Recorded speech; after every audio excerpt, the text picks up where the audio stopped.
L'OMVG, l'Organisation pour la mise en valeur du fleuve Gambie, est une institution sous-régionale qui regroupe 4 pays membres, la Gambie, la Guinée-Bissau et le Sénégal.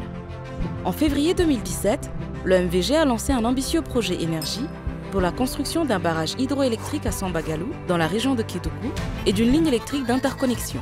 Cette ligne servira également à transporter l'électricité produite par les barrages de Kaleta et Swapiti, construits en Guinée. Le projet Énergie s'est doté d'un mécanisme de gestion des plaintes, MGP, qui permet de répondre aux questions émanant des populations affectées par le projet et des travailleurs des entreprises impliquées. Il existe 2 types de plaintes.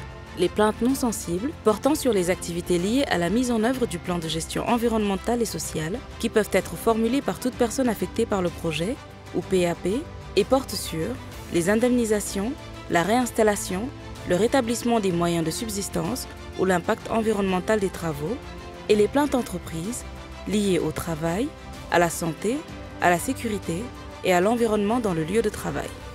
Les plaintes sensibles, quant à elles, sont liées aux abus et violences sexuelles, au harcèlement sexuel dans le cadre des activités du projet, à la fraude, etc. Les 7 étapes du MGP non sensible. Étape 1. La formulation et le dépôt de la plainte. Elle se fait de 3 façons. Par voie écrite, dans un registre de plainte et un formulaire disponible auprès des chefs de village concernés, des mairies, des préfectures et sous-préfectures, des départements, des CLCS, des CNS ou des entreprises contractantes de l'UGP. Par voie téléphonique sur des numéros verts. Par voie électronique sur le site du projet Énergie. Étape 2. Un accusé de réception est délivré au plaignant. Étape 3. Le tri et l'examen préliminaire des plaintes se font par l'agent de communication du CLCS ou le responsable HSE de l'entreprise. Les plaintes triées et classées sont transmises au responsable CLCS ou entreprise pour en examiner la recevabilité, constituer et numéroter le dossier de plainte, puis alimenter la base de données de suivi des plaintes de l'UGP. Étape 4. En première instance, le dossier de plainte numéroté est transmis par le responsable CLCS ou entreprise au comité de gestion des plaintes de première instance qui se réunit, examine le dossier et rencontre le plaignant. Le procès-verbal de la décision du comité de première instance est rédigé, puis les mesures correctives et la décision sont transmises au plaignant. Si ce dernier n'est pas satisfait, il présentera un recours en deuxième instance avec la formulation et la transmission d'un recours auprès du CLCS. Pour l'étape 5, en seconde instance, le traitement de la plainte commence par une réunion du comité de médiation qui examine le recours et rencontre le plaignant. Puis le comité de médiation délibère, rédige le procès-verbal de la décision et transmet l'acceptation de la décision au plaignant. Si ce dernier n'est pas satisfait, il présentera un recours auprès de la justice de son pays. Étape 6. La mise en place de la décision de première ou de deuxième instance se fait avec la préparation d'une lettre rédigée par le responsable CLCS ou entreprise. L'application de la décision et la mise en œuvre des actions se feront selon le calendrier et les délais fixés.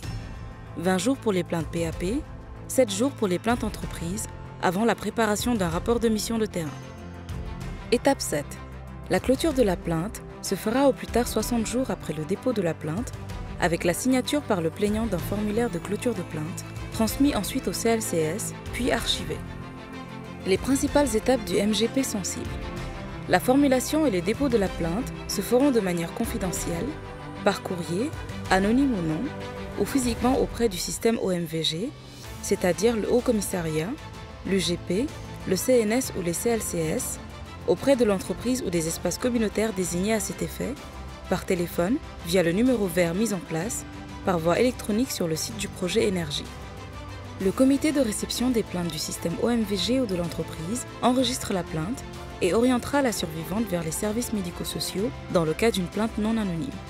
Le tri et l'examen de la plainte débute par une réunion du comité de réception des plaintes au niveau du système OMVG et de l'entreprise. Puis, les plaintes sont transmises au comité éthique qui examine, confirme ou infirme leur caractère sensible. Le traitement de la plainte se fera par le comité éthique qui informera le plaignant après 15 jours sur la suite donnée. Au plus tard, 30 jours après le dépôt de la plainte, le plaignant est informé des mesures prises. Enfin, une équipe OMVG chargée des investigations ouvre une enquête et engage des procédures disciplinaires et pénales au niveau national si nécessaire.